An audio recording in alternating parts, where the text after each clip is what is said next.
नमस्कार साथियों, स्वागत है आपका अपने गौरव ज्ञान धारा यूट्यूब चैनल पे। अपन जो पढ़ रहे हैं वो है ओपीडी, ठीक, ऑब्जेक्टिव प्रश्न धारा।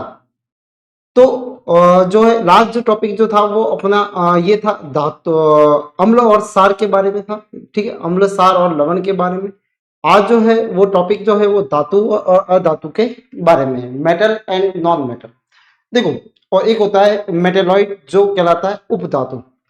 तो धातु अधातु क्या होती है? देखो, धातु जो होती है वो ये है कि ऐसी तत्व जो अपने में से इलेक्ट्रॉन का डोनेट करते हो, ठीक है, यानी त्याग करते हो, और उनपे जो है वो धनात्मक चार्ज आता है, वे कहलाती है धातु। यानी धातुओं के गुण होते हैं कि वो इलेक्ट्रॉनों का त्याग करके क्या बन जाते हैं, धनायन बनाते हैं। दूसरा जो है वो है अधातु, ये इलेक्ट्रॉन को ग्रहण करेंगे और इन पे जो आएगा वो नेगेटिव चार्ज आता है, ऋणात्मक आवेश आता है। ठीक है, तो वो कहलाती है अधातु कहलाती है। तो धातु अधातु क्या है, ठीक है, इनके बारे में अपन देखेंगे। तो पहला जो है वो है धातु अधातुओं के बारे में, और सबसे पहले पढ़ेंगे वो है अपने धातु के बारे में। धातु के जो सामान्य भौतिक गुण जो होते हैं वो क्या होते हैं? देखो, सीधी सी बात है, धातु जो होते हैं, ठीक है, वो जो होती है वो एक तो चमकदार होती है। कैसी होती है? चमकदार होगी। दूसरा होगी तन्य होगी, आघात वर्धनीय होती है। विद्युतीय जो होती है वो सुचालक होती है। उष्मा के भी कैसे होते हैं? सुचालक होते हैं। ठीक है। अधातु वे तत्व है जिनमें ये गुण धर्म जो है वो अनुपस्थित होता है या नहीं पाए जाते हैं। ठीक है। अब धातुओं के भौतिक गुण, भौतिक गुण में देखने के बाद में धातुओं में अगर ये भी कर सकते हैं कि जिन पे धनायन होते हैं, ये इलेक्ट्रॉनों का क्या करते हैं? त्याग करते हैं। इलेक्ट्रॉन का त्याग कर धनायन बनाते हैं, धनायन बनाते हैं। इलेक्ट्रॉनों का त्याग करके क्या बनाते हैं? धनायन बनाते हैं। जैसे Na प्लस है, ठीक है, अपने जैसे देखें Na प्लस है,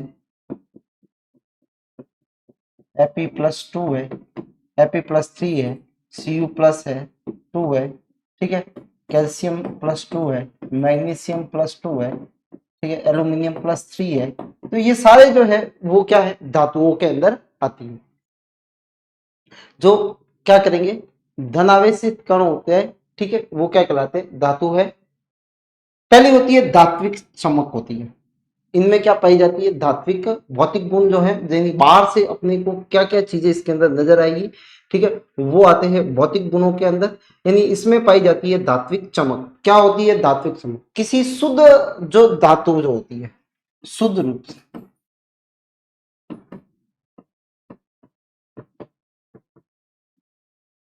धातु में चमक पाई जाती है। क्या पाई जाती है? चमक होती है। जैसे लोहा है, लोहे पे जंग लग गया, लेकिन लोहे को अगर काटते हैं तो कटी हुई जो अंदर वाली जो परत होती है, ठीक है, वो हमेशा कैसी दिखती है? चमकीली दिखाई देती है। तो इसका मतलब ये है कि धातुओं में क्या पाई जाती है? चमक का पाई जाती है। जैसे सोना है, चांदी है, ठीक है, इनमें क्या होती है? वो चमक का पाई जाती है। धातु आघात वर्धनीय होती है, मेलेबल होती है। मेलेबल का मतलब ये होता है कि धातुओं को पीट कर उनसे चद्दर या पतली सी सीट बनाई जा सकती है, ठीक है। और इस गुण धर्म को बोलते हैं आघात वर्धनीय। मतलब आघात का मतलब होता है उस पे जो आघात कर रहे हैं वो है, ठीक है, और वर्धन का मतलब होता है बढ़ना। जैसे मारोगे ये बढ़ती रहेगी, ठीक है। तो टीन शेड वगैरह जो बनते हैं, ठीक है, पतली चद्दरें जो बनती है, ठीक है, धातुओं की, वो किस में? इसका मतलब धातुओं के क्या गुण होते हैं? आघात वर्धनीय होती है। यानी क्या की जाती है? उसकी चद्दर या चादर बनाई जा सकती है, ठीक है। तो ये कहलाती है क्या? मेलेबल या आघात वर्धनीय कहलाते हैं। दूसरा होता है तन्यता, जिसको बोलते हैं डक्टिलिटी। डक्टिलिटी या तन्यता बोलेंगे इसको, ठीक है। इसके अंदर ये होते हैं कि धातुओं को वायरों में खींचा जा सकता है। यानी आप देखोगे कॉपर के वायर मिलते हैं, ठीक है, लोहे के वायर मिलते हैं, ठीक है, बहुत सारी धातुएं हैं जिनके क्या, एल्यूमिनियम के वायर मिलते हैं, सोने के वायर है, चांदी के वायर है, ठीक है। यानी उनसे अपन वायर बना सकते हैं।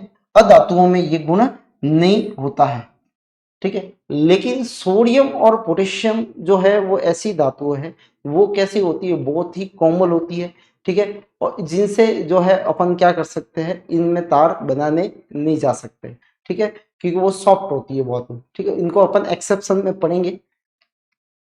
धातु उष्मा और विद्युत की सुचालक होती है, यानी धातु जो होगी वो कैसी होगी, उष्मा की विद्युत की सुचालक होती है। जैसे लोहे की अगर कोई अपने पास में रॉड है, अगर मैं यहाँ पे मोमबत्ती पे लगा के इसको गर्म करता हूँ तो धीरे धीरे धीरे धीरे धीरे धीरे ये गर्मी जो होगी आपके हाथ तक आ जाएगी। ठीक है, कुछ टाइम ऐसा भी आएगा कि आप इसको पकड़ नहीं पाओगे, यानी उष्मा का संचरण इसके अंदर हो रहा है। यानी ये कैसी होती है, उष्मा की जो है वो सुचालक होती है। दूसरा जो है वो विद्युत के भी सुचालक है, इसलिए धातु जितनी भी होती है वो क्या है, विद्युत की सुचालक होती है, क्योंकि उसके अंदर जो है वो आयंस होते हैं। ठीक है, और ये विद्युत के कैसे होते हैं, सुचालक होते हैं। ठीक है, विद्युत के सुचालक है, इसलिए अपन देखो आपके घर में जो इलेक्ट्रिसिटी के जो वायर जो है वो कॉपर से बने हुए होते हैं, जो है अपने एल्यूमिनियम से बने हुए होते हैं। ठीक है, इनसे बनाए जाते हैं। ठीक है, ताकि ये विद्युत के सुचालक होने के कारण इनका गलनांक जो होता है वो अधिक होता है। गलनांक का मतलब होता है कि पिघलना का वह बिंदु, वह ताप जिस पे ठोस जो होता है वो द्रव में बदलता है, उसको बोला जाता है गलनांक। तो गलनांक वह ताप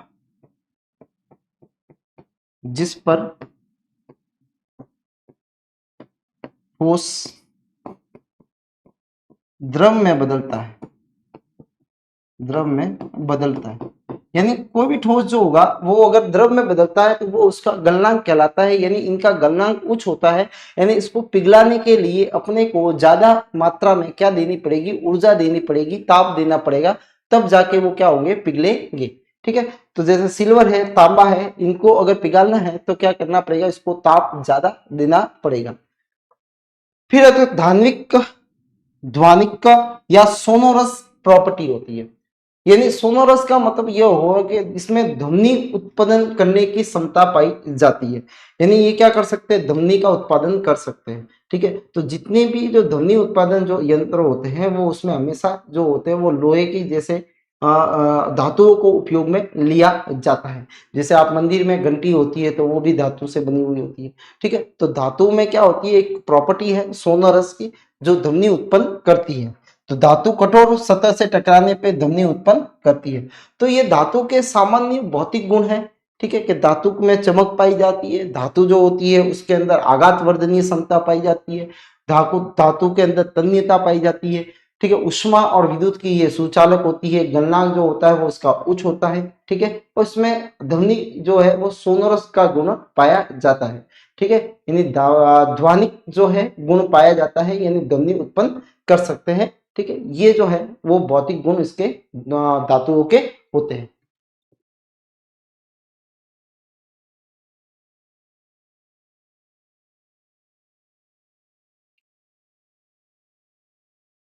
नेक्स्ट है वो है धातुओं के रासायनिक गुण क्या है, यानी धातु जो होती है वो रासायनिक रूप से किस किस से अभिक्रिया करती है और कैसे करती है। ठीक है, तो ये अपने को या कुछ बातें याद रखनी है इसके अंदर। तो पहली है कि धातु, कुछ धातुएं अधातुएं जैसे ऑक्सीजन, हाइड्रोजन, क्लोरीन से भी अभिक्रिया करती है, यानी धातु जो होती है वो अधातुओं से भी क्या करती है, अभिक्रिया करती है। क्लोरीन से भी अभिक्रिया करती है, हाइड्रोजन से भी करती है, क्लोरीन से और ऑक्सीजन से भी करती है, और यौगिकों का निर्माण करती है, यानी ये इसके साथ में यौगिकों का निर्माण करती है। जैसे सपोज मान लो कॉपर है, कॉपर की रिएक्शन अगर ऑक्सीजन से करवाते हैं तो बनता है CuO, कॉपर ऑक्साइड बनता है। ठीक है, कॉपर ऑक्साइड बनेगा। सोना एवं चांदी उच्च ताप पर भी ऑक्सीजन से अभिक्रिया नहीं करती है, क्योंकि ये जो होते हैं ये इसलिए नहीं करते क्योंकि सोना और चांदी जो होते हैं वो क्या होते हैं, बहुत ही कम क्रियाशील होते हैं, बहुत ही कम क्रियाशील, कम क्रियाशील होने के कारण यानी ये क्रिया नहीं करते, इसलिए ये हमेशा लगभग लगभग शुद्ध रूप में भी अपने को मिल जाते हैं। ठीक है, ये इनके जो होते हैं अगर जब माइनिंग होती है तब इनको जब निकाला जाता है तो ये शुद्ध रूप में पाए जाते हैं, क्योंकि इनकी जो अभिक्रियाशीलता जो होती है वो सबसे कम होती है। जी को अपन ने एक बार जो रिएक्टिविटी सीरीज देखी थी, जब विस्थापन अभिक्रिया देखी थी तब अपने रिएक्टिविटी सीरीज देखी थी, उसके अंदर बताया गया था कि सोडियम और पोटेशियम जो है वो बहुत ही ज्यादा क्रियाशील होते हैं, और जो सोना और चांदी जो है Ag और Au जो है वो कम क्रियाशील होते हैं, ठीक है, इसलिए ये ऑक्सीजन से क्रिया नहीं करती है। अधिक अभिक्रियाशील धातु, ठीक है, साधारण ताप पर जल से अभिक्रिया कर लेते हैं, ठीक है। अधिक क्रियाशील जो धातु होंगी वो साधारणतः जल के साथ में अभिक्रिया कर लेते हैं। जैसे सपोज मान लो अपने पास में जैसे है पोटेशियम जो है, ठीक है, पोटेशियम जो है उसकी अगर मैं क्रिया किससे कराऊं, H2O से कराऊं, ठीक है, तो क्या बन जाएगा, तो KOH बनेगा। क्या बनेगा, KOH बनता है और प्लस बनता है हाइड्रोजन गैस बनती है, ठीक है, यानी क्या बनती है, हाइड्रोजन गैस बनती है। तो KOH बना, ठीक है, और क्या बनी, हाइड्रोजन गैस बाहर निकलती है। तो ये जो है वो जल के साथ में अभिक्रिया करते हैं, यानी सोडियम और सेम जो होगा वो पोटेशियम के बारे में होगा। ये दोनों की रिएक्शन एक जैसी होगी और इनको जो है वो डायरेक्टली पानी से, ये साधारण जो ठंडा पानी होगा उसी से भी ये अभिक्रिया कर लेते हैं, ठीक है, ये उसी से भी क्या कर लेते हैं, अभिक्रिया कर लेते हैं, क्योंकि इनकी जो क्रियाशीलता जो होती है वो अधिक होती है। लेकिन कुछ कम क्रियाशील वाले जो तत्व जो होते हैं, ठीक है, इसमें कैल्शियम भी आता है, ठीक है, इसमें कैल्शियम भी आएगा। ये तीन जो है वो साधारण जल के साथ में अभिक्रिया कर लेते हैं। कैल्शियम में यह आता है कि जो हाइड्रोजन जो होता है इसके बबल्स बनते हैं, बुलबुले बनते हैं, बुलबुले बनते हैं, ठीक है, और इसमें कैल्शियम जो होता है वो तैरता है पानी के ऊपर। क्या करता है, ये तैरता है। तो कैल्शियम जब तैरता है तो इसका कारण क्या है, क्या हाइड्रोजन जो होती है, गैस जो होती है हाइड्रोजन, ठीक है, वो क्या कर लेती है, हाइड्रोजन गैस जो होती है वो कैल्शियम को चारों ओर से कवर कर लेती है, ठीक है, हाइड्रोजन गैस जो होती है उस कैल्शियम को चारों तरफ से कवर कर लेती है। तो कैल्शियम के बुलबुले जो होते हैं वो क्या होते हैं, सतह पे तैरते हैं। तो सतह पे किस लिए तैरते हैं, क्योंकि हाइड्रोजन क्या कर लेती है, उसको कवर कर लेने के कारण, यानी कवर कर लेगा, एक बुलबुला बन जाता है और बुलबुला जो होता है उसके बीच में कैल्शियम के जो होते हैं कण वो क्या करते हैं, वो ऊपर तैरते हैं। नेक्स्ट है कम क्रियाशील जो धातु होती है वो गर्म जल या भाप के साथ में अभिक्रिया करती है। तो कम क्रियाशील जो होगी उसके अंदर जो हो गए, जो भाप के साथ में करती है, ठीक है, उसमें जो है वो है एल्यूमिनियम जो है वो भी आता है, ठीक है, जेडेन आता है। ये जो होते हैं वो भाप के साथ में अभिक्रिया करते हैं, गर्म पानी या भाप के साथ में करते हैं। तो एल्यूमिनियम जो है, ठीक है, जिंक जो है, ये भाप के साथ में अभिक्रिया करेंगे। लेड है, तांबा है, चांदी है, सोना है, ये ना तो गर्म पानी से अभिक्रिया करते ना ही ठंडे पानी से अभिक्रिया करते, यानी ये जल के साथ में कोई अभिक्रिया नहीं करते हैं। तो ध्यान रखना, पीबी जो है, लेड जो है, एल्यूमिनियम जो सॉरी तांबा जो है, कॉपर है, और एयू है और एजी है, ये जो है वो क्या होते हैं, वो ना तो जल के साथ में अभिक्रिया करते हैं, जिसमें जल जो है ना तो ठंडे के साथ में करेंगे, ना गर्म के साथ में करेंगे, और ना ही भाप के साथ में करते हैं। तो ये जो ऐसे जो धातु हैं वो ठंडे पानी के साथ में, गर्म पानी के साथ में और भाप के साथ में अभिक्रिया नहीं करते हैं, ठीक है। धातुएं ऑक्सीजन के साथ में अभिक्रिया कर संबंधित धातुओं के ऑक्साइड बनाती है, ठीक है। जैसे सपोज मान लो ऊपर एक एग्जांपल लिया मैंने, ठीक है, कि कॉपर जो है वो ऑक्सीजन के साथ में अभिक्रिया करता है तो क्या बनाता है, कॉपर ऑक्साइड बनाता है, यानी धातुओं के क्या बनेंगे, ऑक्साइड बनते हैं, ठीक है। और धातुओं के ऑक्साइड जो होते हैं वो कौन सी प्रकृति के होते हैं, वो सारी प्रकृति के होते हैं। ये अपने अम्ल और सार जब पढ़ा था तब अपने ये बताया था, आपको वापस बता देते हैं ये, ठीक है। वापस में ये है कि देखो सबसे पहले जैसे वो मान लो कि कॉपर ने रिएक्शन की ऑक्सीजन के साथ में और क्या बना, 2CuO बन जाए, ठीक है, यानी कॉपर जो है, ये कॉपर है अपने पास में और इसने ऑक्सीजन से अभिक्रिया करके कॉपर ऑक्साइड का निर्माण करता है, ये कॉपर ऑक्साइड जो है वो बन जाता है। अब ये कॉपर ऑक्साइड कह रहा है कि ये धातु का ऑक्साइड है, यानी कॉपर जो है वो धातु है और इसके साथ में ऑक्सीजन जुड़ गई है, तो ये बन गया है कॉपर का एक ऑक्साइड बन गया है, धातु का ऑक्साइड बन गया है। ये मेटेलिक ऑक्साइड है, कौन सा ऑक्साइड है, ये मेटेलिक ऑक्साइड है, ठीक है, यानी धातु का ऑक्साइड है, धातु का ऑक्साइड है, ऑक्साइड है। आगे ये कह रहा है कि धातु के जो ऑक्साइड जो होते हैं वो कैसे होते हैं, वो अम्लीय सॉरी क्षारीय प्रकृति के होते हैं।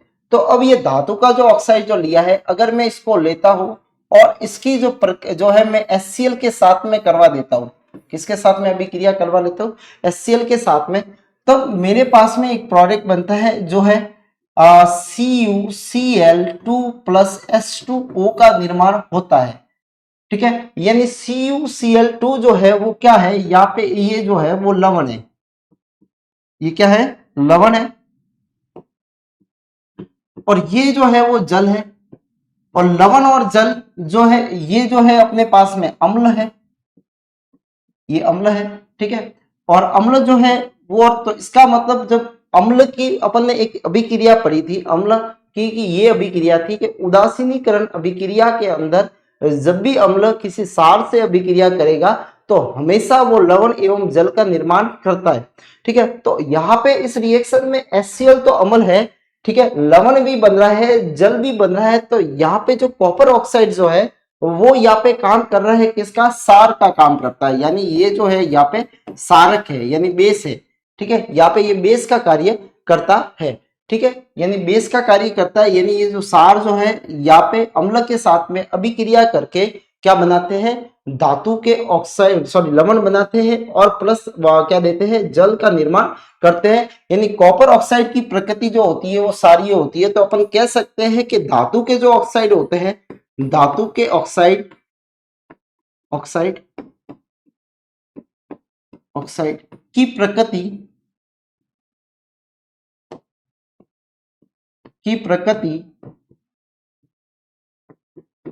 सारी होती है। कैसी होती है, सारी होती है, ये बात इंपॉर्टेंट है। तो धातु ऑक्साइड की प्रकृति जो है वो कैसी होती है, सारी होती है।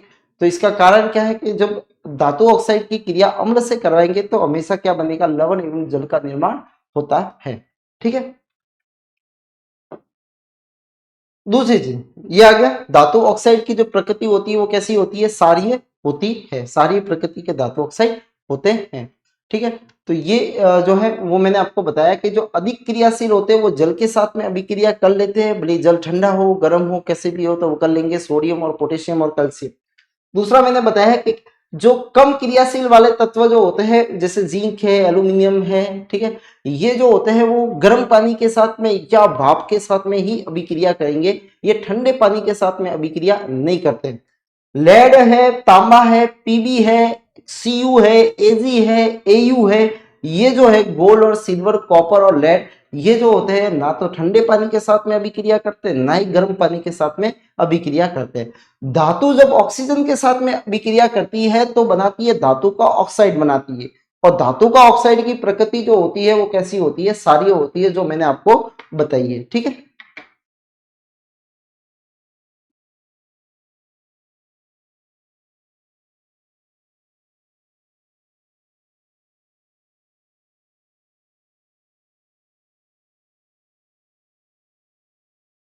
नेक्स्ट है, परंतु एल्यूमिनियम है और जिंक है, ऑक्साइड है, कुछ धातु ऐसी होती है जो क्षारीय भी होती है और अम्लीय भी होती है। ये देखो, ये बात पूछी जा सकती है, ये इंपॉर्टेंट माना जा सकता है, क्योंकि देखो धातु के ऑक्साइड अम्लीय होते हैं ये तो पता है, लेकिन आपको ये पूछे कि ऐसी कौन से ऑक्साइड जो है वो अम्लीय भी है और क्षारीय भी है, यानी अम्ल का भी काम कर रहे हैं और क्षार का भी काम कर रहे हैं। यानी जब अम्ल के साथ में अभिक्रिया कराओगे तब वो क्षार की तरह काम करेंगे, और जब क्षार से के साथ में क्रिया कराओगे तो अम्ल की तरह काम करेंगे। तो ऐसे जो है ऑक्साइड जो होते हैं वो किसके होते हैं, एक तो एल्यूमिनियम का है और दूसरा जिंक का है। इन दोनों के ऑक्साइड जो होते हैं वो मोस्ट ऑफ कैसे होते हैं, जो उभयधर्मी ऑक्साइड कहा जाता है, इनको इनको कहा जाता है उभयधर्मी ऑक्साइड। ऐसे धात्विक ऑक्साइड जो अम्ल एवं क्षार दोनों से क्रिया करके लवण एवं जल का निर्माण करते हैं, ठीक है, लवण एवं जल का निर्माण करते उनको बोला जाता है उभयधर्मी, या इंग्लिश में बोला जाता है इसको एम्फोटेरिक ऑक्साइड। कौन सा बोला जाता है, एम्फोटेरिक का ऑक्साइड कहा जाता है। ठीक है, एम्फोटेरिक ऑक्साइड कहा जाता है। कैसे बनाते हैं, ठीक है, तो इसको भी देख लेते हैं अपन। जैसे सपोज मान लो एल्यूमिनियम का ऑक्साइड है, ये एल्यूमिनियम का ऑक्साइड, ठीक है, या फिर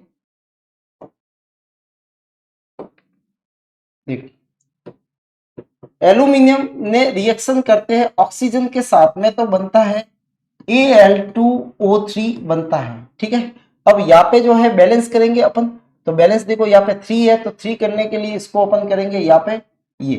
ठीक है, तो अब हो गया ये ऑक्सीजन, यहाँ पे 6 हो गया, यहाँ पे भी 6 हो गया, और यहाँ पे जो होंगे वो कितने हो जाएंगे, एल्यूमिनियम कितना हो गया, 4 हो गए। तो ये अभिक्रिया होती है, यानी एल्यूमिनियम जब ऑक्सीजन के साथ में अभिक्रिया करता है तो एक एल्यूमिनियम ऑक्साइड बनता है। और ये आपको ऐसा याद रखना है कि संसारण के अंदर अपन ने पढ़ा था, कोरिजन के अंदर पढ़ा था कि एल्यूमिनियम का जो ऑक्साइड होता है वो खुद के लिए प्रोटेक्टिव होता है, क्योंकि जब एल्यूमिनियम की जब लेयर बन जाती है एल्यूमिनियम ऑक्साइड के, एल्यूमिनियम के ऊपर जब एल्यूमिनियम ऑक्साइड की लेयर बन जाती है, तो एल्यूमिनियम ऑक्साइड जो होता है वो दूसरी वापस ऑक्सीजन के साथ में और जल की नमी के साथ में और क्रिया करने से रोक देता है, यानी इससे जो है एल्यूमिनियम पे कभी जंग नहीं लगता। तो इसका कारण भी यही है कि ये प्रोटेक्टिव लेयर होती है। ये क्या होती है, एक सुरक्षित लेयर है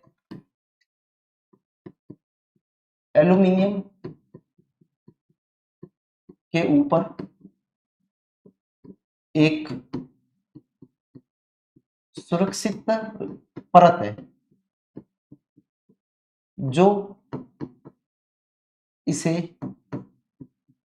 और अभिक्रिया करने से रोकता है, अभिक्रिया करने से रोकता है, ये इसको रोकेगा। ठीक है, ये इसके सुरक्षित वाली होती है।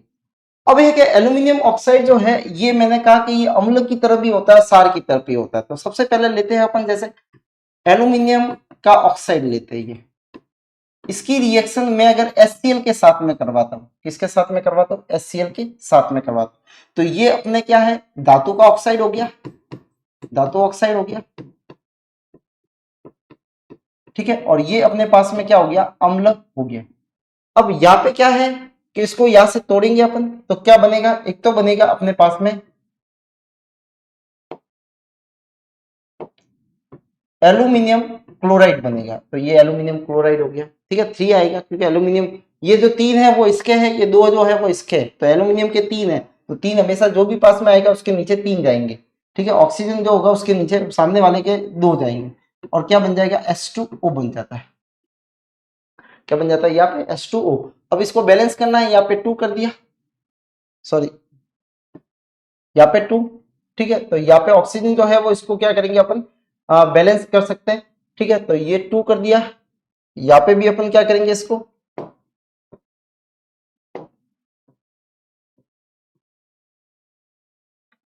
यहाँ पे हो जाएगा ये 4। ठीक है, 4 होने पे अब क्लोरीन जो है वो कितनी होगी, यहाँ पे 12 होगी, तो यहाँ पे इसको कर लेते हैं अपन 12 कर दे। ठीक है, तो ये हो गया अपने पास में, हाइड्रोजन जो होगी वो कितनी हो गई है, ऑक्सीजन जो है वो 6 है। ठीक है, तो यहाँ पे कर लेंगे ये 6। ठीक है, तो ये बन गया अपने पास में पूरा, ये 12 होगी, 12 होगी, ये भी हो गया बैलेंस। ठीक है, तो अपने पास में जो है यहाँ पे ये बन जाता है क्या, लवण बन जाता है, और ये बन गया क्या अपने पास में, जल बन गया। क्या बन गया, जल बन जाता है। तो लवण एवं जल, यानी यहाँ पे जो काम कर रहा है ये धातु का जो ऑक्साइड है वो कैसा काम कर रहा है, सारी काम कर रहा है। कैसा काम कर रहा है, सारी, क्योंकि ये अम्ल है और ये सारी हो गई। अब जो है अगर धातु ऑक्साइड देखो, यहाँ पे एल्यूमिनियम जो ऑक्साइड जो है वो HCl के साथ में अभिक्रिया कर रहा है, और HCl के साथ में अभिक्रिया करने के बाद में यहाँ पे जो है वो बना रहा है क्या, वाटर, और क्या बना रहा है, जो है लवण का निर्माण कर रहा है। ठीक है, तो यहाँ पे जो एल्यूमिनियम ऑक्साइड है वो सारी का काम कर रहा है। किसका काम कर रहा है, वो सारी का काम करता है। अगर मैं एल्यूमिनियम ऑक्साइड की अभिक्रिया NaOH के साथ में करवा देता हूं, किसके साथ में करवा देता हूं, तो यहाँ पे ये क्या है, सार है। ठीक है, अब इसके साथ में करवाने पे क्या बनता है, NaAlO2 बनता है, प्लस बनता है H2O बनता है। क्या बनता है, H2O। ठीक है, तो इसको आप बैलेंस कर सकते हो। ठीक है, अब एल्यूमिनियम यहाँ पे 2 हो गया, तो इसको भी क्या करेंगे अपन, बैलेंस कर सकते हैं। ये हो गया बैलेंस। यहाँ पे देखो ऑक्सीजन कितनी है अपने पास में, ऑक्सीजन जो है वो 4 है। ठीक है, और ये होगी 5, तो यहाँ पे कितनी है 2, और यहाँ पे 3, कितनी होगी 5। एल्यूमिनियम कितना है, यहाँ पे 2 है, एल्यूमिनियम यहाँ पे कितना है, यहाँ पे भी कितना है, आगे वाला जो है 2 2 सबके लिए होगा, तो ये एल्यूमिनियम यहाँ पे भी कितना है 2 है। सोडियम जो है वो 2 है तो सोडियम भी 2 है, हाइड्रोजन जो है वो कितने 2 है तो हाइड्रोजन भी 2 है। यानी ये रिएक्शन जो है वो कैसी है, बैलेंस रिएक्शन है, संतुलित अभिक्रिया है। अब यहाँ पे जो है वो ये अम्ल सार है, ये बन गया अपने पास में लवण बन गया, क्या बन गया, लवण का निर्माण हो गया, लवण का निर्माण हो गया, और प्लस बन गया है अपने पास में जल का निर्माण होता है। इसको बोलेंगे सोडियम एल्यूमिनेट, इसका नाम क्या है, सोडियम एल्यूमिनेट, क्या बोला जाएगा इसको, सोडियम एल्यूमिनेट बोला जाता है, ठीक है। और ये क्या है, लवण। अब देखो लवण और जल का निर्माण कब होता है, जब सार किससे अभिक्रिया करेगा, अम्ल के साथ में। तो यहाँ पे ये किसका काम कर रहा है, अम्ल का काम कर रहा है। तो देखो ऊपर तो वाली रिएक्शन में कर रहा है सार का काम, नीचे वाली रिएक्शन में कर रहा है अम्ल का काम, यानी दोनों काम कर रहे हैं। इसलिए ये जो है वो कैसा है, वो उभयधर्मी ऑक्साइड होता है। ये कैसा है, उभयधर्मी ऑक्साइड है, उभयधर्मी ऑक्साइड होता है। ये कैसा है, उभयधर्मी ऑक्साइड है, यानी दोनों कार्य कर रहा है, ठीक है। ये अम्ल का भी कार्य कर रहा है और सार का भी कार्य कर रहा है, इसलिए इसको बोला जाता है एम्फोटेरिक ऑक्साइड कहा जाता है, ठीक है। तो देखो उभयधर्मी समझ में आ चुका होगा कि यहाँ पे जो है वो एल्यूमिनियम जो है ऑक्साइड जो है वो दोनों कार्य कर रहा है, यानी अम्ल का भी कार्य कर रहा है और सार का भी कार्य कर रहा है, ठीक है। तो इनको बोला जाता है उभयधर्मी ऑक्साइड बोला जाता है। अधिकांश धातु के ऑक्साइड जल में अघुलनशील होते हैं, परंतु कुछ जैसे सोडियम ऑक्साइड का, पोटेशियम ऑक्साइड का जल में विलय होकर सार प्रदान करते हैं। यानी जो ऑक्साइड जो होंगे सोडियम ऑक्साइड का, जैसे मैं मान लेता हूं Na2O, ठीक है। ये 2 इसलिए आया क्योंकि ऑक्सीजन का 2 होता है, इसका 1 होता है। तो यहाँ पे जल के साथ में H2O के साथ में रिएक्शन करने पे बनता है NaOH बनता है, क्या बनता है, NaOH बनता है, ठीक है। ये बन गया NaOH। तो यहाँ पे क्या बन गया, सोडियम हाइड्रोक्साइड जो है वो, यहाँ पे सोडियम हाइड्रोक्साइड जो है, सोडियम जो है हाइड्रोक्साइड यहाँ पे निर्माण हो जाता है। ये क्या बन गया, सार बन गया। यानी पोटेशियम और सोडियम दोनों के ऑक्साइड जल के साथ में अभिक्रिया करके क्या देते हैं, सार का निर्माण करते हैं, तो वो NaOH बनता है, कास्टिक सोडा बनता है। सेम जो होगा वो पोटेशियम के लिए होगा। पोटेशियम में क्या होगा, वही K जो है K2O प्लस H2O बनता क्या है, KOH बनेगा, और ये भी कितना हो जाएगा 2। तो यहाँ पे भी क्या बन गया, पोटेशियम हाइड्रोक्साइड बन गया, ठीक है। यानी याद ये रखना है कि धातु के कुछ ऑक्साइड ऐसे होते हैं जो जल में, देखो मोस्ट ऑफ धातु के ऑक्साइड जो होते हैं वो घुलते नहीं है, जैसे एल्यूमिनियम का ऑक्साइड पानी में डालो नहीं घुलेगा, आयरन का ऑक्साइड जो होगा वो घुलेगा नहीं। लेकिन सोडियम और इस पोटेशियम के ऑक्साइड ऐसे होते हैं कि जिसमें वाटर के साथ में अभिक्रिया करवाएंगे तो क्या बनेगा, NaOH का निर्माण हो जाएगा, ठीक है। क्या निर्माण हो जाएगा, NaOH का, और यहाँ पे KOH का। धातु की ऑक्सीजन से अभिक्रियाशीलता अलग अलग होती है, सब जो धातुएं जो होती है उनकी जो होती है वो ऑक्सीजन से रिएक्शन जो होती है वो सबकी अलग अलग होती है। यानी सीधी सी बात है, जो जितना क्रियाशील होगा वो उतना ही ज्यादा क्या करेगा, ऑक्सीजन से क्रिया करेगा, ठीक है। पहला ये दोनों इंपॉर्टेंट है क्वेश्चन, और बनता भी है। सोडियम और पोटेशियम ये इतने ज्यादा रिएक्टिव होते हैं कि अगर इनको हवा में रख दिया जाए तो ये हवा के साथ में अभिक्रिया करके क्या बना लेते हैं, ये जलना स्टार्ट कर लेते हैं और आग पकड़ लेते हैं। इसके साथ में ऑक्सीजन के साथ में अभिक्रिया करने पर सोडियम और पोटेशियम क्या पकड़ लेते हैं, आग पकड़ लेते हैं। इसलिए इनको रोकने के लिए कि ताकि ये खुले में अगर रखेंगे तो ये सीधा ब्लास्ट कर देते हैं, ऑक्सीजन के साथ में आग पकड़ लेंगे, ठीक है। तो इनको रोकने के लिए क्या किया जाएगा, इनको हमेशा पेट्रोल या केरोसिन के अंदर क्या किया जाता है, डुबा के रखा जाता है। मोस्ट ऑफ केरोसिन तेल के अंदर इसको डुबा के रखा जाता है। तो क्वेश्चन ये आता है कि क्या कारण होता है कि जो केरोसिन के अंदर इसको डुबा के रखा जाता है, तो डुबा के पहली चीज तो ये अधिक अभिक्रियाशील होने के कारण, यानी वायु के अंदर खुले में ऑक्सीजन से ये तुरंत अभिक्रिया कर लेते हैं और शीघ्र अभिक्रिया कर लेते हैं, तेजी के साथ में अभिक्रिया कर लेते हैं, और जिससे के कारण खुले में सीधा ये क्या पकड़ लेंगे, आग पकड़ लेते हैं। क्या पकड़ लेते हैं, ये आग पकड़ लेते हैं। इसलिए इनकी सुरक्षा की दृष्टि से इसको हमेशा किस में रखा जाता है, केरोसिन के तेल में रखा जाता है। तो ये बात याद रखनी है कि सोडियम और पोटेशियम जो होते हैं वो बहुत ही एक तो क्रियाशील होते हैं, ये ऑक्सीजन के साथ में खुला रखने पर ये तुरंत क्रिया करके तेजी के साथ में आग पकड़ लेते हैं और इनको सुरक्षा की दृष्टि से इनको कहाँ रखा जाएगा, इनको केरोसिन ऑयल के अंदर डुबा के रखा जाएगा, ताकि वो डुबा हुआ रहेगा तो ऑक्सीजन से अभिक्रिया नहीं कर पाएगा। ठीक है, तो ये इनको रोकने के लिए होते हैं। तो ये सवाल आते भी है सोडियम और पोटेशियम वाला।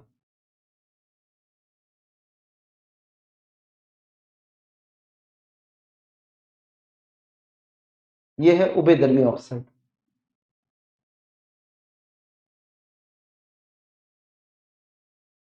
नेक्स्ट है सामान्य ताप पे मैग्नीशियम, एल्यूमिनियम, जिंक, लेड आदि धातुओं पे ऑक्साइड की परत चढ़ जाती है, जो अभी बताई मैंने। मैग्नीशियम है, एल्यूमिनियम है, जिंक है, लेड है, इन धातुओं पे ऑक्साइड की परत चढ़ जाती है। ये परत इन धातुओं को पुनः ऑक्सीकरण से रोकती है। ये मेन इंपॉर्टेंट जो अभी बताइए आपको कि वो सुरक्षात्मक कवर हो जाता है। ये कैसा होता है? सुरक्षा वाला कवर, इसका फर्दर ऑक्सीकरण और नहीं होगा। ठीक है, तो ये उसकी सुरक्षा करता है। गर्म करने पर आयरन जो होता है वो कभी नहीं जलता। आप लोहे को कितना भी गर्म कर लो नहीं जलेगा, दहन नहीं होगा उसका। लेकिन लोहे का अगर पाउडर है अपने पास में, ठीक है, अगर उसको जलाते तो वो क्या होता है, जलने लग जाता है। ठीक है, चिंगारियों के साथ में, चिंगारियों के साथ जलता है। स्प्रिंकल होती है, ठीक है, वो जैसे टक टक टक टक जो बच्चे पटाखे फोड़ते हैं उसमें से जो चिंगारियां निकलती है वो, ठीक है, तो उस तरह से ये जलता है। तांबा जो होता है उसका भी दहन नहीं होता, लेकिन आप घर पे जब तांबे का वायर को थोड़ा गर्म करना तो उस पर काली एक परत बन जाती है, जो होती है कॉपर का ऑक्साइड होता है। क्या होता है वो? कॉपर का ऑक्साइड होता है। ऑक्साइड जो होता है वो काले रंग की एक परत ऊपर चढ़ जाती है। काले रंग के ऊपर क्या चढ़ जाती है? परत चढ़ जाती है, जिसको बोला जाता है कॉपर का ऑक्साइड। ठीक है, तो कॉपर का वायर है, ठीक है, उसके ऊपर जो होती है जलाने पे, इसको अगर अपन जलाएंगे, ठीक है, तो इसके ऊपर क्या बन जाएगी? काले रंग की परत बन जाती है। ये काले रंग की इसके ऊपर क्या बन गई है? परत बन गई है। ठीक है, ये कॉपर मान लेते हैं अपन। ये उसके ऊपर काले रंग की क्या बन जाती है? परत बन जाती है। इसको गर्म करने पर, गर्म करने पर, ठीक है, वो काले रंग की परत क्या होती है? कॉपर का ऑक्साइड होता है। क्या होता है? कॉपर का ऑक्साइड होता है। चांदी एवं सोना ऑक्सीजन से बहुत अधिक ताप पर भी अभिक्रिया नहीं करते हैं। तो ये मैंने आपको पहले भी बता दिया कि ये जो होते हैं इनकी क्रियाशीलता बहुत कम होती है सोने और चांदी की, और इतनी कम होती है कि ये किसी के साथ में, यहां तक कि इनको जब अयस्क के रूप में जब निकाला जाता है तो ये प्योर फॉर्म में ही निकलते हैं। कितने प्योर फॉर्म में निकलेंगे, इसके साथ में बहुत कम अशुद्धियां पाई जाती हैं, क्योंकि ये बहुत ही कम रिएक्टिव होते हैं, यानी कम क्रियाशील होते हैं। किसी के साथ में क्रिया करेंगे नहीं तो कोई इसका दोस्त होता ही नहीं है। ठीक है, तो इनके दोस्त कम है, और दोस्त कम होने की वजह से ये क्या होते हैं? ये अकेले ही रहते हैं। ठीक है, तो इनके दोस्त कम होते हैं, यानी ऑक्सीजन के साथ में जो सबके साथ में दोस्त बनने की क्षमता जिसकी ऑक्सीजन की होती है, उससे भी इसकी दोस्ती नहीं होती है। भले आप कितनी भी बातें कर लो, बातें का मतलब है यहाँ पे कितना भी ताप दे दो तो भी ये दोस्ती नहीं कर पाते। ठीक है, यानी इनकी अभिक्रियाशीलता, इन दोस्ती करने की क्षमता इनमें नहीं होती है। सोडियम और पोटेशियम में इतनी दोस्ती करने की क्षमता होती है कि ठंडे जल में भी आग पर इसको फेंक दो तो भी ये विस्फोट उत्पन्न कर लेगा। ठीक है, क्योंकि जब इसको जल के अंदर डाला जाता है तो हाइड्रोजन गैस बनती है, जो अभी अपन ने देखा। ठीक है, जो अपन ने देखी थी अभी, हाइड्रोजन गैस जो बनती है, जो हाइड्रोजन गैस बनेगी तो वो हाइड्रोजन गैस क्या हो जाती है? तुरंत क्या कर लेती है? आग पकड़ लेती है। क्या कर लेती है? क्योंकि थोड़ी सी भी उसको चाहिए चिंगारी, तो वो क्या होती है? वो सोडियम दे देगा उसको। ठीक है, तो सोडियम और पोटेशियम को इसलिए केरोसिन में रखा जाता है, या जल में अगर ऐसा कौन सी धातु है जो जल में जलती है तो वो है सोडियम और पोटेशियम। वो ऐसी धातु है जिनको जल में डालने पे वो क्या करेगी? विस्फोट करती है। क्या करती है? विस्फोट करती है। ठंडे जल में के साथ में तेजी से अभिक्रिया करेगी, और तीव्र अभिक्रिया होगी, उष्मा सेपी अभिक्रिया होगी। ये तो क्रिया भी तीव्र होगी, और कैसी होगी? उष्मा सेपी होगी, नहीं उष्मा बाहर निकलेगी, उष्मा बाहर निकलती है। ठीक है, और क्यों निकलती है? इसका कारण है कि उत्सर्जित हाइड्रोजन जो होती है वो जलने लग जाती है, इसलिए। यानी इसमें से जो हाइड्रोजन निकलती है वो क्या करेगी? जलने लगेगी, इसलिए क्या बन जाता है ये? तो जल के साथ में अभिक्रिया करने पर, जैसे ये आपको अभिक्रिया कैसे होगी, तो यहाँ पे Na+H2O बनेगा क्या, Na2O प्लस बनता है हाइड्रोजन गैस। और ये कैसी होती है, ज्वलनशील होती है। यही हाइड्रोजन गैस से क्या लगती है, आग लगती है। ये हाइड्रोजन गैस जो बनी है इससे क्या लगेगी, आग लगेगी ये, ठीक है, ये 2 हो जाएगा। अब यहाँ पे क्या हुआ, देखो सोडियम जैसे पानी के साथ में अभिक्रिया की तो क्या बनाया गया, ये सोडियम ऑक्साइड बन गया। क्या बन गया, सोडियम का ऑक्साइड बन गया।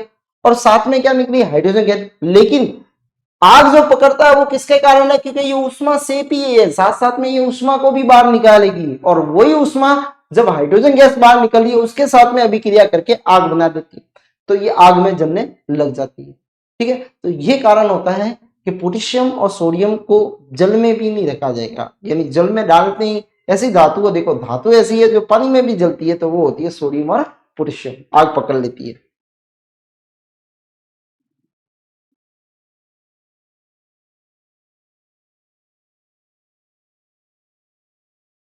नेक्स्ट है, परंतु कॉपर तनु HCl से साथ में अभिक्रिया नहीं करता, ये अम्ल के साथ में अभिक्रिया नहीं करता है। कौन होता है, कॉपर।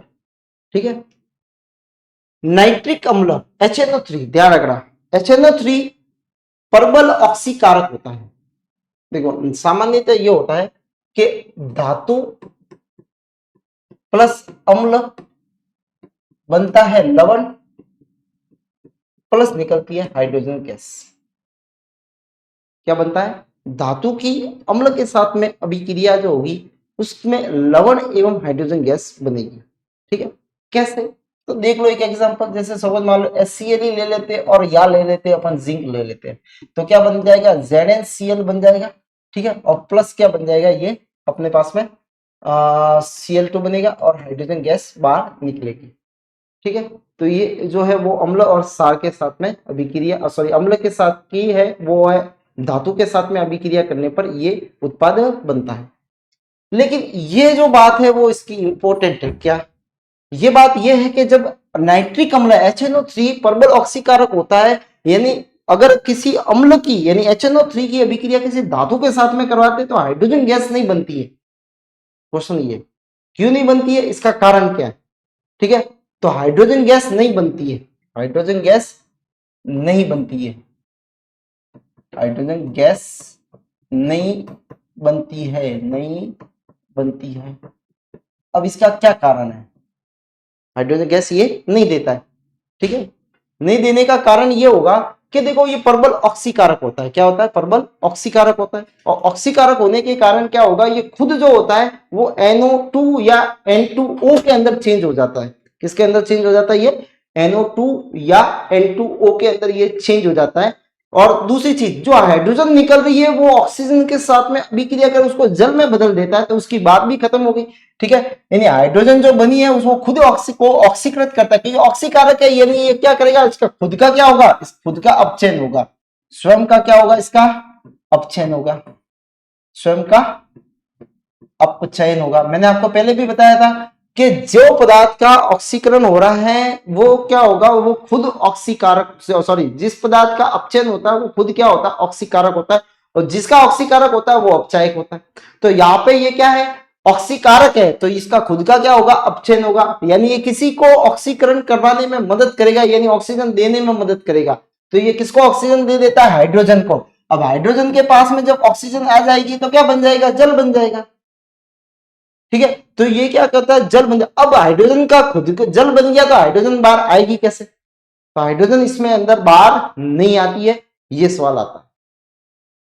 तो हाइड्रोजन जो है ऑक्सीकरण होने पर धातुओं से अभिक्रिया करने के दौरान जो उत्पन्न हाइड्रोजन है वो ऑक्सीकृत होकर जल में बदल जाती है, और खुद क्या हो जाता है, स्वयं कैसा हो जाता है, अपचित हो जाता है, या स्वयं का अपचयन हो जाता है। ठीक है, अब एक सांद्र HCl तथा सांद्र HNO3 इन दोनों का अगर एक सॉल्यूशन बनाए, ठीक है, जिनमें रेशियो क्या रखेंगे, जैसे HCl लिया और एक अपन ने लिया HNO3। ठीक है, HCl तो लेते हैं अपन जो है वो 3 पार्ट, और एक भाग जो लेते हैं वो किसका लेते हैं अपन, HNO3 का लेते हैं। तो इनसे जो बनता है उसको बोलते हैं एक्वाराइजिया, एक्वाराइजिया। ठीक है, एक्वाराइजिया बोलते हैं। या अम्ल राज बोलते हैं। क्या बोलते हैं? अम्ल राज कहा जाता है। ये अम्ल राज जो होता है ये एक सॉल्यूशन है जो दो चीजों से मिलकर बना है, जिसमें तीन भाग तो HCl के होंगे, एक भाग जो होगा वो HNO3 का होगा। तो ये अम्ल राज जो है वो क्या है, इसके अंदर गोल्ड और प्लेटिनियम जैसी धातु अगर डाल दे तो वो गल जाती है। वो क्या हो जाती है? गलाने के अंदर इसको यूज में लिया जाता है, जिसमें सोने या प्लेटिनियम, प्लेटिनियम,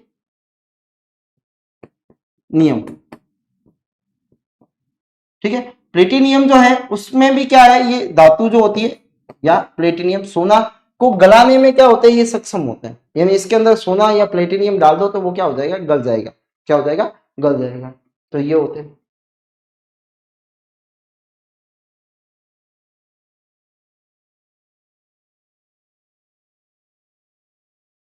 अब है ये देखो, सबसे ज्यादा कौन है? सबसे ज्यादा जो क्रियाशीलता है वो किसकी है? सोडियम की है और पोटेशियम की है। ठीक है, तो नीचे वाला सोडियम है, ऊपर वाला पोटेशियम है। सबसे ज्यादा पोटेशियम की होती है, फिर सोडियम की होती है, फिर कैल्शियम की, मैग्नीशियम, एल्यूमिनियम, जिंक है, Fe है, Pb है। ठीक है, फिर हाइड्रोजन आ जाता है, फिर उसके नीचे कॉपर आ जाता है, फिर मर्क्यूरी आ जाती है, फिर सिल्वर आ जाती है, लास्ट में गोल्ड आता है। तो देखो गोल्ड जो है वो लास्ट में आ रहा है, यानी बहुत ही कम क्रियाशील तत्व है ये, क्रिया करते ही नहीं है ये किसी के साथ में। इनके दोस्त आपको कम मिलेंगे, इनके दोस्त जो होंगे वो आपको कम मिलेंगे, लेकिन इसके यौगिक जो होंगे वो कम मिलेंगे। इसका मतलब ये, दोस्त का मतलब क्या है यहाँ पे, कि इनके यौगिक कम मिलेंगे आपको, क्योंकि ये किसी और के साथ में इनको दोस्ती पसंद नहीं है, अकेले रहना ही इनको अच्छा लगता है। ठीक है, तो यहाँ पे जो है वो क्या है, तो भी सिल्वर के थोड़े बहुत मिल जाते हैं, मर्क्यूरी है, कॉपर है, हाइड्रोजन है। ठीक है, तो यहाँ पे जो है ऊपर से नीचे आ रहे हैं, तो जो उनकी क्रियाशीलता है वो घट रही है। क्या हो रही है? घट रही है। तो ऊपर वाले जो है वो अधिक क्रियाशील है, ये घटती हुई अभिक्रियाशीलता है नीचे की तरफ चलने पे। ठीक है, और सबसे जो कम क्रियाशील वाले होते हैं वो नीचे की तरफ होते हैं। ठीक है, तो इसी के आधार पे ही रिएक्शन होती है। यानी सोडियम पोटेशियम सबके साथ में देखो क्रिया करता है, भोपाल ऑक्सीजन के साथ में भी करेगा, दूसरी चीज ये जल के साथ में भी करेगा, दूसरों के साथ में भी करेगा। लेकिन जैसे जैसे अपन नीचे की तरफ आते हैं तो क्रियाशीलता कम हो जाती है। जैसे अभी लिखा कि कॉपर HCl के साथ में अभिक्रिया नहीं करता, तनु HCl के साथ में अभिक्रिया नहीं करता।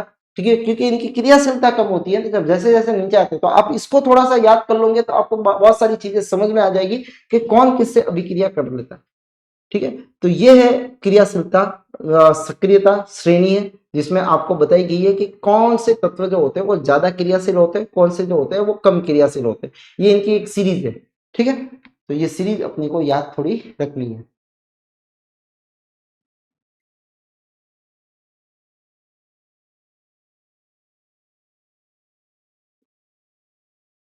अब है धातु की प्राप्ति।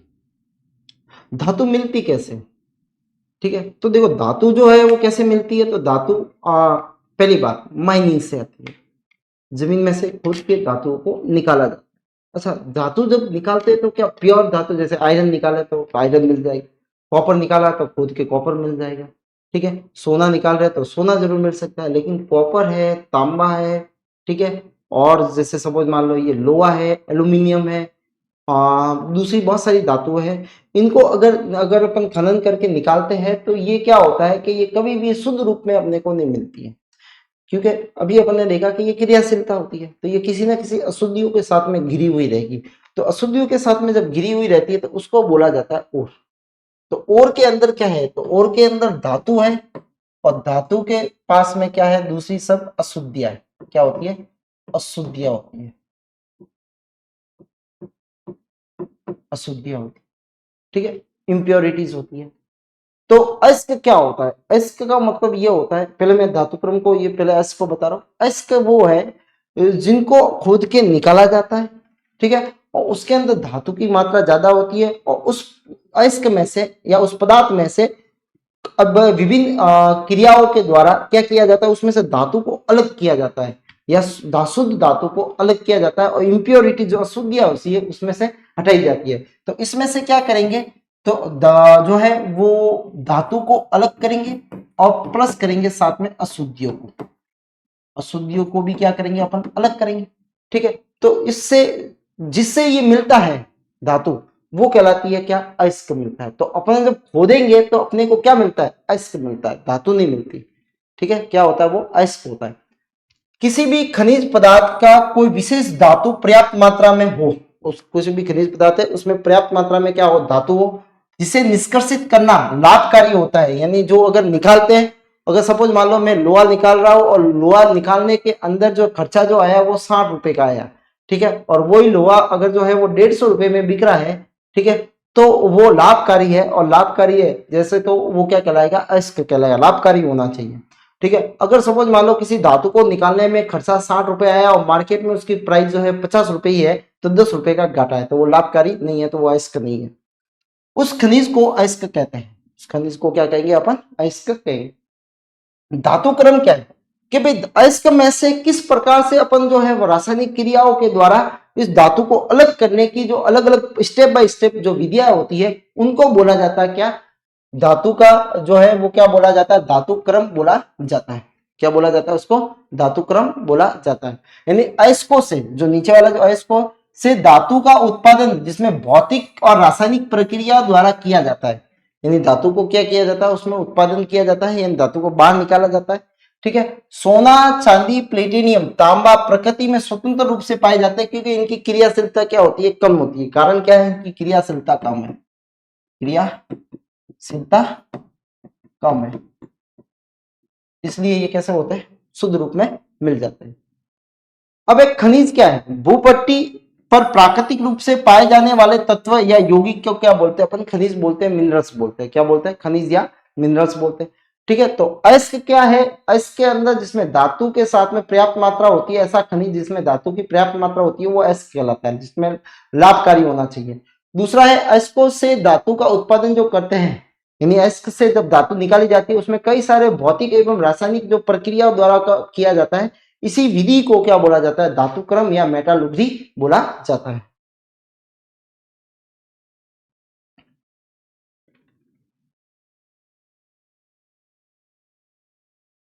अदात्म, देखो उपयोग कई धातु या अन्य यौगिकों जो भी होगा उसके अंदर जो शैलीय पदार्थ होते हैं जो उपयोगी नहीं है उसको बोलते हैं अधिदात्री। अदात्री का मतलब होता है अशुद्धि, अशुद्धियां जो होती है उनको बोलते हैं अदात्री।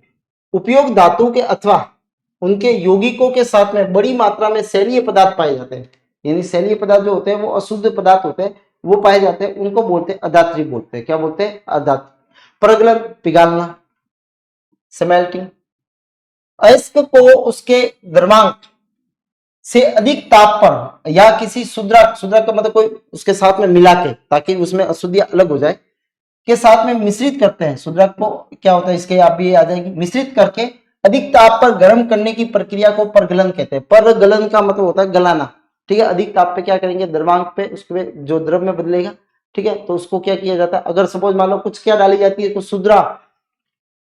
शुद्रावक भी डाल जाती है जिसको फ्लेक्स बोलते हैं। क्या बोलते हैं, फ्लेक्स बोलते हैं, उनको भी उसके साथ में डाला जाता है। वो इसलिए डाला जाता है ताकि वो मेल जो होगा वो या अशुद्धियां होगी वो क्या हो जाएगी, अलग हो जाएगी। धातु मल क्या होता है, स्लैग, अयस्क में उपस्थित अशुद्धियां जो होती है के साथ में शुद्राक सहयोग करके द्रवशील पदार्थ बना लेता है, उनको लिक्विड में बदल देता है। जो शुद्राक जो होगा वो इसके साथ में अशुद्धियों के साथ में मिल जाएगा, ठीक है। और अशुद्धियां के साथ में मिलने के बाद में जो अशुद्धियां मिलती है वो क्या हो जाती है, उसको बोलते हैं अदात्री। अदात्री का अशुद्धि यही लिखा था, ठीक है। और उसके साथ में शुद्राक मिलाया ताकि ये इसको अलग कर सके, इसलिए मिलाया, ठीक है। और जो पूरा इन दोनों का मिश्रण जो मिलेगा उसको बोलते हैं धातु मल, जिसको बोलते हैं स्लैग, इसको क्या बोलेंगे अपन, धातु मल कहा जाएगा। यानी अयस्क जो है उसमें जो अशुद्धियां है उसके साथ में अयस्क में ही क्या मिलाएंगे अपन, शुद्रावक मिलाएंगे, और शुद्रावक जो या फ्लेक्स मिलाएंगे वो क्या करेगा, जो अशुद्धियां उसके साथ में अभिक्रिया कर लेगा और एक लिक्विड फॉर्म तैयार करके उसको साइड में कर देगा, ठीक है। तो वो कहलाता है, दोनों को मिला के क्या बोला जाता है, धातु मल बोला जाता है।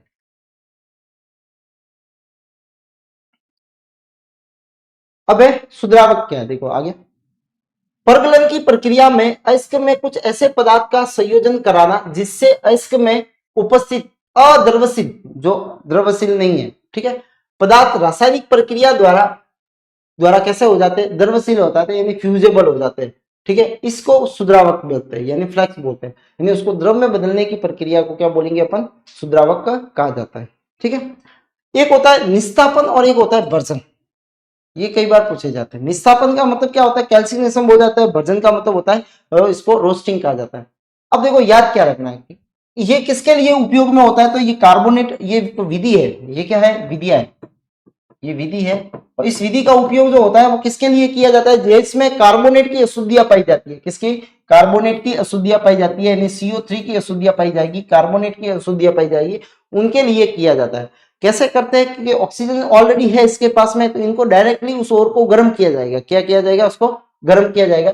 जैसे सपोज मान लो ZnCO3 है, ठीक है, तो इसको डायरेक्ट गर्म किया जाएगा। ये गर्म किया, और गर्म करने के बाद में तो ये Zn के पास में जो जिंक है उसके साथ में किसकी अशुद्धियां है? कार्बोनेट की अशुद्धियां, तो इसको हटाना पड़ेगा। तो डायरेक्ट कोई नहीं हटता है, देखो कोई ना कोई बीच में मीडिएटर भी उत्पाद बनता है। तो यहाँ पे जो मीडिएटर उत्पाद बनेगा वो बनेगा ZnO, और प्लस एक गैस निकलेगी, वो होती है CO2। ठीक है, अब इसको देखो, नहीं तो ऑक्सीजन का उपयोग किया है, यानी ऑक्सीजन की वायु की अनुपस्थिति में इसको गर्म किया जाता है। ठीक है, क्योंकि ऑक्सीजन का अनुपस्थित नहीं है। ठीक है, आपको याद कैसे रखना है? इंग्लिश में याद करो तो बहुत अच्छी बात है, कैल्शियम से याद रखना, कार्बोनेट, सी से सी कार्बोनेट, कार्बोनेट एस के लिए इसको इस्तेमाल किया जाता है। और दूसरी चीज, अच्छा वायु होगी या नहीं होगी, तो इसमें ऑलरेडी देखना कि कार्बोनेट में CO3 होता है, तो CO3 में ऑक्सीजन ऑलरेडी है, तो इसमें एयर का, वायु का उपयोग नहीं होगा। या फिर आप रोस्टिंग याद कर लो, रोस्टिंग का मतलब होता है वर्जन, और इसको उपयोग किया जाता है सल्फाइड ओर के लिए। किसको किया जाता है? सल्फाइड ओर के लिए किया जाता है। ठीक है, अब इसको, इसमें क्या किया जाएगा? इसमें इसको गर्म किया जाता है। ठीक है, अब देखो इसमें तो ऑक्सीजन नहीं, यानी वायु की उपस्थिति में किया जाता है। और सीधी सी बात है, इसको याद रखना, रोस्टिंग का मतलब होता है, जैसे अपन पापड़ को कहीं मंगाते तो बोलते हैं रोस्टिंग पापड़ लो, तो रोस्टिंग पापड़ जो है तो यानी उसको सेका होगा, और सेका कहाँ पे होगा? गैस पे, और गैस पे क्या होगी? चारों तरफ वायु है। ठीक है, तो वायु होगी इसके अंदर, तो वायु है, तो वायु ये आई। ठीक है, तो यहाँ पे वायु उपस्थिति में करते हैं ये, तो Zn क्या बनेगा? वापस ऑक्साइड बन जाएगा, और क्या बनेगा?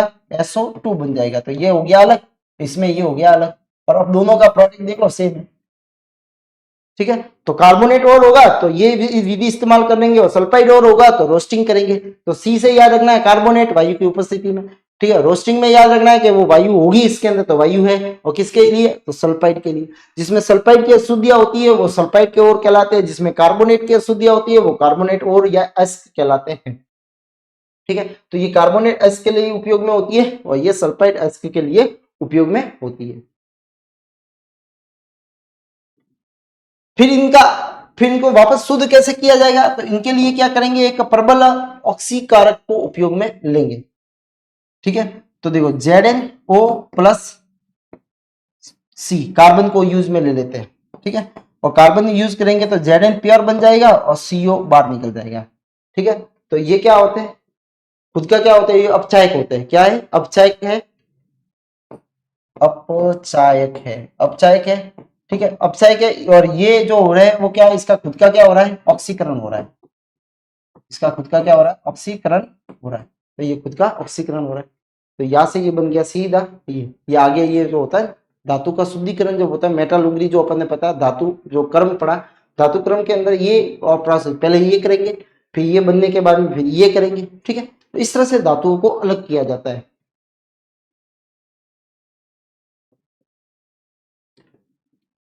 अब अयस्क का सांद्रण कैसे करेंगे? सबसे पहले जो अयस्क आएगा उसको क्या करेंगे?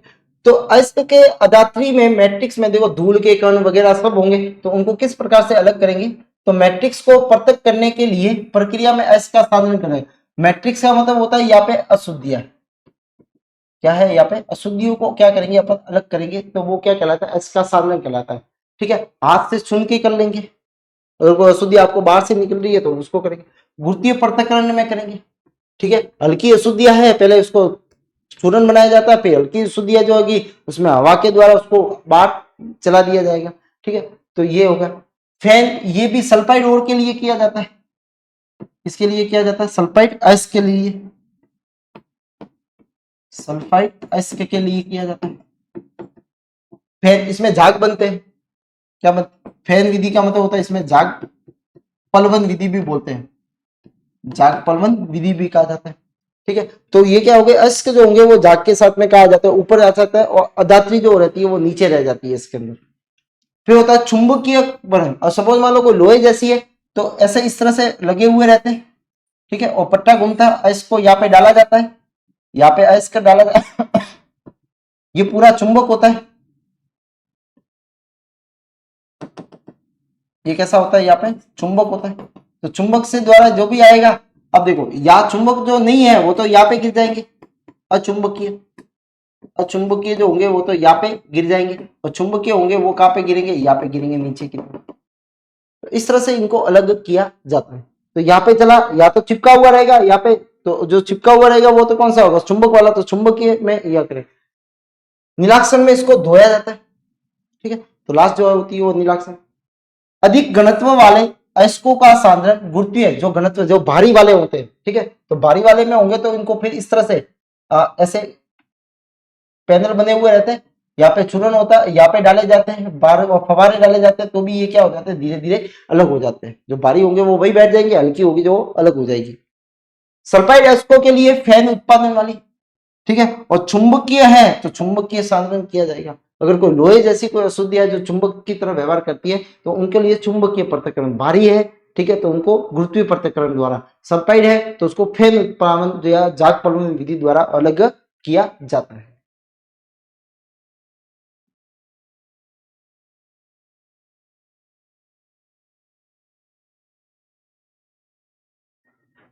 तो आज की क्लास में इतना ही, ठीक है।